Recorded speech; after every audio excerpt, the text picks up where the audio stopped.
Bahagi ito ng Agaper Construction and Trading Corporation, kung saan nagbound na sila ng mga round culvert dyan. Malalaki po yan at napakalalim po niyan hanggang doon. Tapos ito yung parang box culvert, ayan po yung manhole, paakyat po yan, no? Hanggang dito sa taas ng pavement. Lalaki ng mga manhole na yan, hilera patungo yan doon palabas ng EDSA. Sinimulan ko to, walang naniniwala sa paligid ko.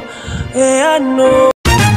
Magandang gabi mga kasikap, welcome po sa panibago na naman nating update. Ngayon dito sa kaba ng West Avenue, dito sa MRT7 Elevated Turnback Guideway. So nandito po tayo sa dulo, no? Yan.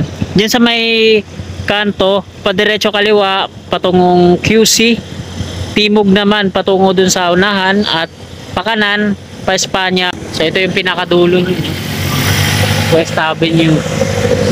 So nakalagay dito 2 kilometers EDSA, at ito yung hilera ng West Avenue. Madadaanan natin yung construction ng MRT7 Elevated Turnback Guideway. So i-update natin ngayon kung ano na yung progreso. So tara, let's go!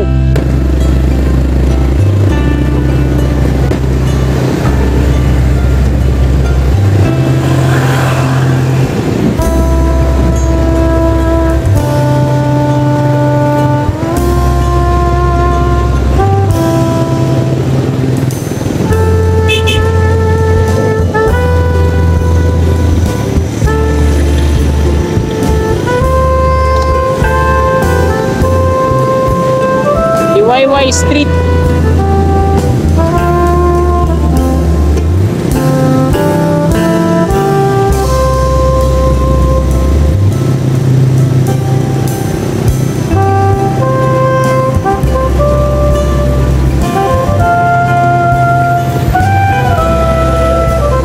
Dito sa part na to, wala nang mga markings yung gitna ng kalsada, pati yung mga gilid-gilid kabilaan. So wala nang construction na pagdadagdag na tigit-tig isang lane dito, no? Hindi na siya abot hanggang dito yung elevated turnback guideway ng MRT7.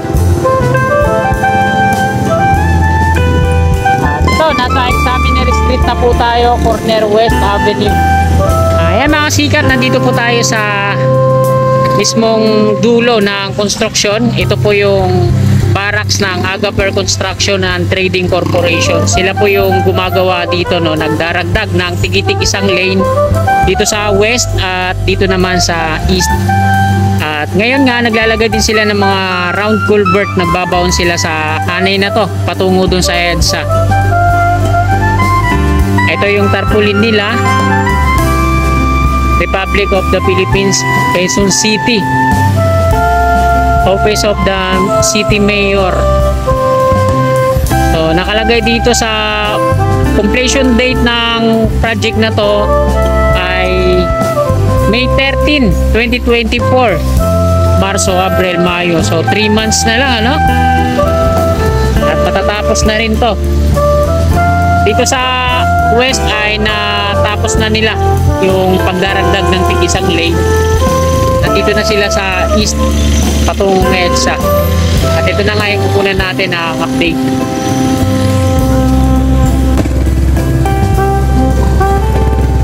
Ito yung mga materyales nila dito, no? Mga sheet pile, open lang. So wala din akong nakikitang mga gwardiya dito na nagbabantay. Napakalalim po nito, deep excavation. So ayan, no? Ginamitan pa nila ng ladder na gawa sa kahoy pababa. Ito sa kanan natin yung construction na ginagawa nila. So naglagay sila dito ng mga plastic barrier. Malaki ng mga round culvert na binabaon po nila dito, no? At abot po hanggang dito yon yung mga columns ng elevated turnback guideway. Sa part na to, hindi pa nila nahuhukay.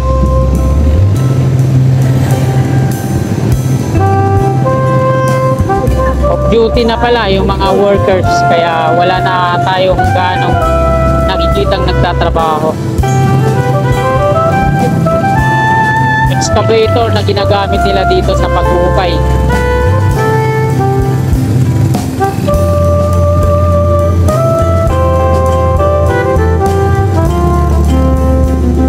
Doon tayo kanina, no? Bahagi ito ng Agapar Construction and Trading Corporation. Kung saan nagbound na sila ng mga round culvert dyan. Malalaki po yan at napakalalim po niyan. Hanggang doon. Tapos ito, yung box culvert, ayan po yung manhole. Paakyat po yan, no? Hanggang dito. Sa taas ng pavement. So dikit-dikit din yung mga manhole nila dito. Pero malalaki din yung mga round culvert na yan. Hilera yan patungo dun sa may barracks nila, no? Examiner Street. At ito naman sa tawid. Lapitan din natin kung same lang sila ng itsura. So dahil wala nang workers na gumagawa dito, libre tayo, no? Nakuna na ang video.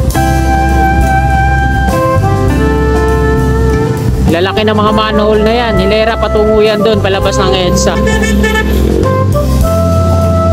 Mga sheet pile na ginagamit nila, binabaw nila yan dito magkabilang gilid para hindi mag-break yung lupa at pumasok ulit doon.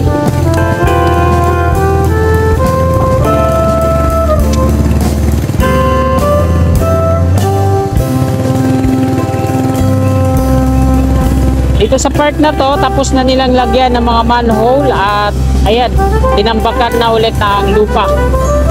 Ganon din dito. Tapos na nila yung manhole at tinambakan na rin ang lupa at ginawa ng parkingan ng mga kotse. Ito na yung West Lawin Street. Ganon din dito. Unti-unti na nilang tinatambakan ng mga lupa, yung round culvert. So dahil 2 buwan na lang, may kita, no? Dito na pouring na nila. Ayan. Pouring na nila yung pavement. Malapit na po ito dun sa EDSA, sa dulo.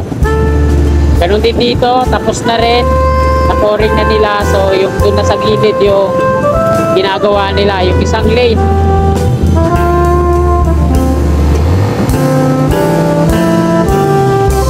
Dito tapos na.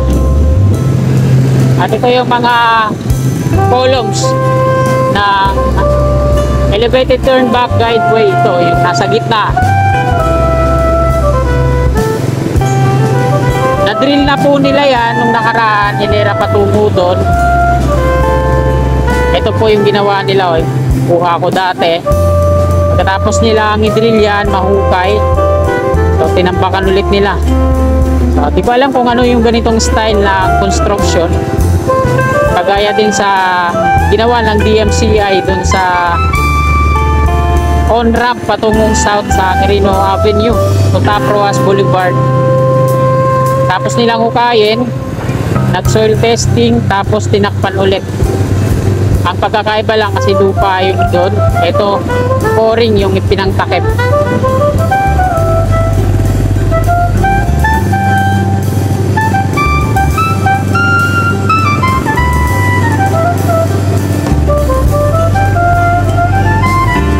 SM North EDSA na po yan dyan sa unahan.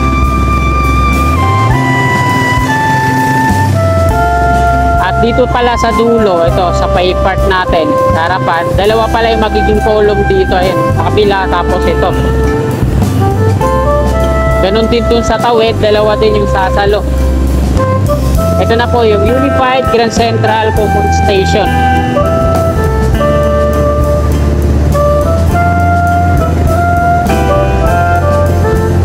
Dito sa part na to, na pouring na po ito, no? Yung dating lupa ay pinakinis na rin.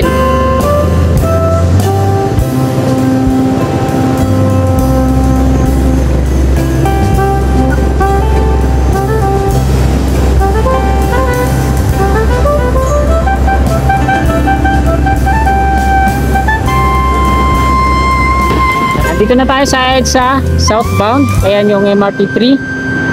Ito yung viaduct ng MRT3 patungo dito sa Unified Grand Central Common Station. At mula naman sa Unified patungo dun sa MRT3, ayun yung viaduct niya. Mga in-installan ng mga steel box girders. May train sa taas sa MRT3. Landmark Trinoma po yan dun sa tawid. At ito yung ilalim ng Unified Grand Central Common Station. Nagkakaroon din sila ng construction dyan. Mula dito hanggang dun sa dulo, may mga rebar na po yan.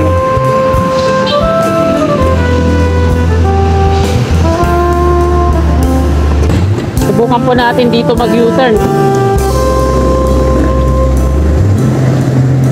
Yan, nakapag-U-turn na po tayo dito. At nandito na ulit tayo sa ilalim ng Unified Grand Central Common Station. So dito tayo.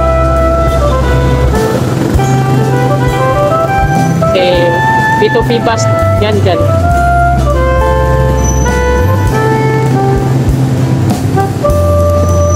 Ito yung ginagawang construction dito sa ilalim. Ayan o. Ang kakapal ng mga rebar.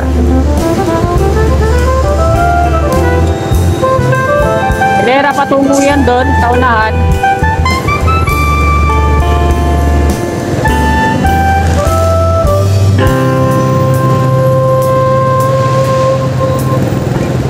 At na-corner na tayo dito. Ito pala sila nagtatrabaho sa ilalim ng Unified Grand Central Common Station doon sa gitna.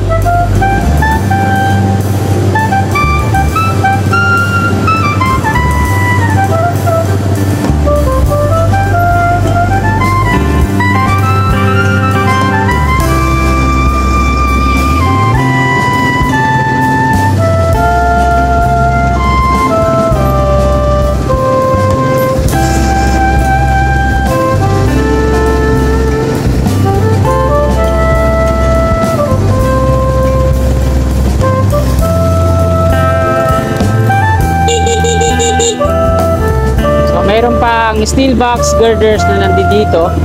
Hindi pa na-install dun sa dulo. So matagal-tagal ko nang nakikita to dito pag dumadaan ako.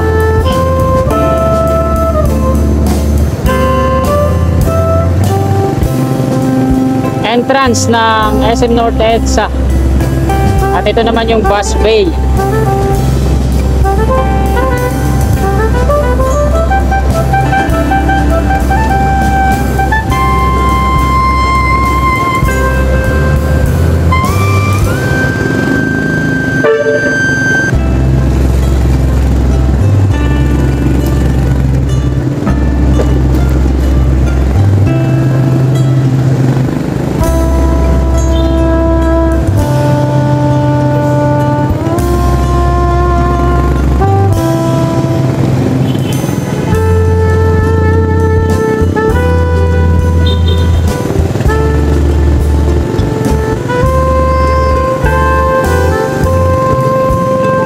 Naman yung viaduct ng Unified Grand Central Common Station dito sa Hilera, harapan ng SM Annex.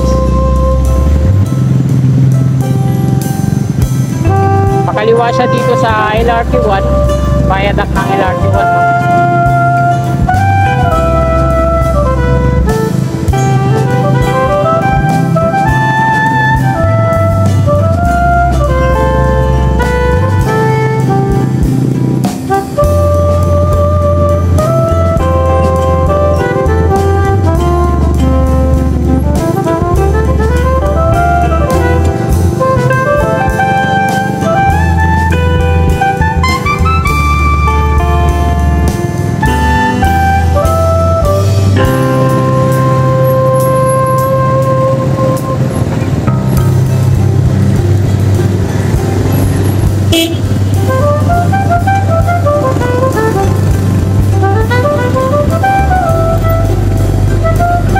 At nandito na tayo sa dulong-dulo ng construction. Dulo din ang SM Annex. So dito na po nagtatapos tong vlog natin. Maraming salamat at God bless po sa ating lahat. You're my angel, angel baby, angel.